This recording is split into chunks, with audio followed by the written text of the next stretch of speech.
I'm gonna come back here and burn this building down. I promise. That's the spirit. This is America, goddammit! First question I wanted to ask you is a broader question because you've been busy for so many years, but now this year, yeah, really, this year in particular, it's Weapons and Wake Up Dead Men, which you're also phenomenal in. Like, does it feel that way to you? Or are you kind of like pinching yourself right now? Dog Stars and Whaleful. I'm so excited for Whaleful. It's good. Me too. By the way, me too. I became obsessed with Whaleful. You get to work with Austin? Yeah, Austin was great again, who's in Budapest right now with Zach Kreger. Yeah, I mean, there's a good moment right now. We're having to promote, and we're promoting, and it's great, and all that, and then I'm going to take a much longer break. And I think it's, forget deserved or any of it. I just think it's good to kind of inhale real life and then have something to bring back to this. Understandable. In the meantime, enjoy celebrating it, especially because every single thing you're dishing out is so wildly different. And that's one heck of an accomplishment in this industry. Thank you for saying that. Zeroing in on Running Man, I want to start with a question about Edgar, because one of my favorite things about this movie is I love the book and the fact that it feels like a faithful adaptation, but it also manages to feel like a true Edgar Wright movie. Totally. So can you tell me something you saw him do on this set that maybe speaks to that singularity? Why every movie he makes feels so uniquely him? I don't know if it, there's a style, there's a tone that he pops into that kind of hybrids this kind of action and humor thing, and he has that, there's something humorous and absurd in everything that he does. Do you know what I mean? So we're dealing with a really kind of heavy subject of, you take a guy who's really desperate and you manipulate his situation in order to entertain people and make money, and this bloated idea of like power and what that is and how people take advantage of it.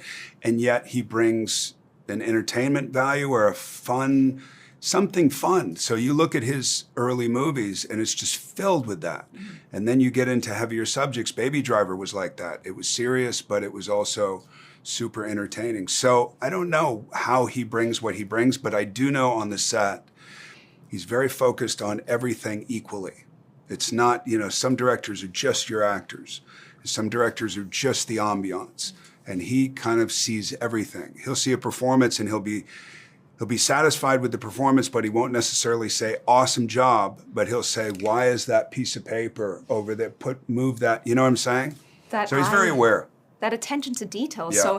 Also his ability to communicate what he wants to all departments is so incredibly important for a filmmaker, like you said, that can kind of do it all. Make a movie that says something, but also is wildly entertaining. And not all really, filmmakers something are like else. Wait, because of what you just said, this popped into my mind. Does Edgar have any kind of monitor dance where, like, when you crush something during a take, like, you could see him reacting behind the monitor? No, he usually laughs as he's walking away from the monitor. So he won't laugh during, or maybe he is. He's just not letting it be heard. But the reaction right after the take is good. I'll take it's that. Good. Yeah. I'll take it. There's one particular thing I wanted to ask you about that was inspired by something I saw Chung Hoon Chung say in our press notes, your cinematographer, who's incredible work here. But the specific thing you said is, when I work with Edgar, I feel as if I go back to my very first film set in my life, when I was full of passion, nervousness, and excitement. Awesome. Can you pinpoint a moment making Running Man that gave you that feeling? Working with him. He did the original Old Boy. I'm a major fan, and he's a really pleasant guy on top of it. He's a very, very sweet guy. But I'm a major fan of his, and I've seen a lot of his movies. So I was just as nervous, if not more, because I didn't know him. I knew Edgar. I've known Edgar. To work with him than I was anybody else on that set. Don't blame you one bit. There's another collaborator I have to ask about, because I'm like obsessed with Colman Domingo. I'm just obsessed with him. I think his vibe in real life and the way he lifts people up is so important and should be highlighted. And again, he has such a singular energy on camera. So what was it like seeing him do his thing on this set, especially when his character is such a showman? I said there was the first time I met Colman was a walk and talk that we do, and you see Colman at the end, and he has the sushi bit when he's actually introduced in the movie. And I said after the first take, "Are you fucking kidding me?" Because he was so good, and he was so flashy, and having seen Sing Sing, which he wasn't, but he was equally as good, if not better. He just blows everything about him. We've become very close after that movie, after this movie. And I adore the man. He can I do adore his absolutely talent, anything. and I adore his personality. I do not blame you one bit. Yeah. Zeroing in on your character now, Dan, I always love asking actors about having an aha moment when trying to find a character, but I'm always especially curious when you're adapting a character from book to film, and also kind of playing a character that was played before in the '87 film. So what was the very first thing you did, either in prep or on set, that made you stop and go, like, I know who my Killian is now? Honestly, you find it about halfway through the movie. You don't know. You've done a bunch of prep. You've read the source material. You've seen what they did with the movie, which has nothing to do with the book. And you realize it was kind of a star-making vehicle back in the 80s. And great, in of itself, great.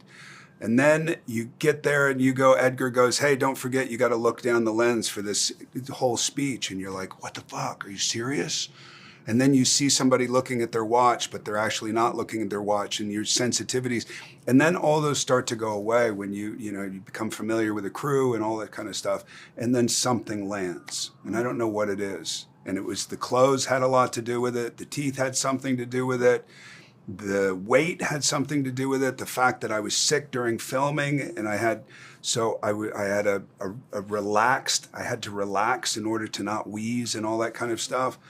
So all that kind of blends. It has nothing to do with prep, and yet you do a ton of prep. So how much of that prep is involved in what you're actually doing, you don't even know until you see the movie, and you're like, that works. That's why I love asking or that it doesn't question. work, which I've done also. Everyone finds their character at a different point in the process and in a different way, and I could hear the endless possibilities to answer that question all day long. I already got the raps on. I did want to make a point to squeeze in this particular question. It's about weapons. It's because, like, horror is my favorite genre, and I'm just such a big believer that horror deserves a bigger space during award season. So it is overjoying me to see that movie start to enter that conversation. So in an effort to manifest something here, I want to know how you feel about that. What does it mean to you to see weapons being recognized in that way right now? Seeing weapons recognized in that way is wonderful. You know, how do I feel about awards and all that kind of stuff is, an aside. But the fact that Amy is, who I think created the most incredible character, and I've known her for a long time, and I remember walking out of the stage,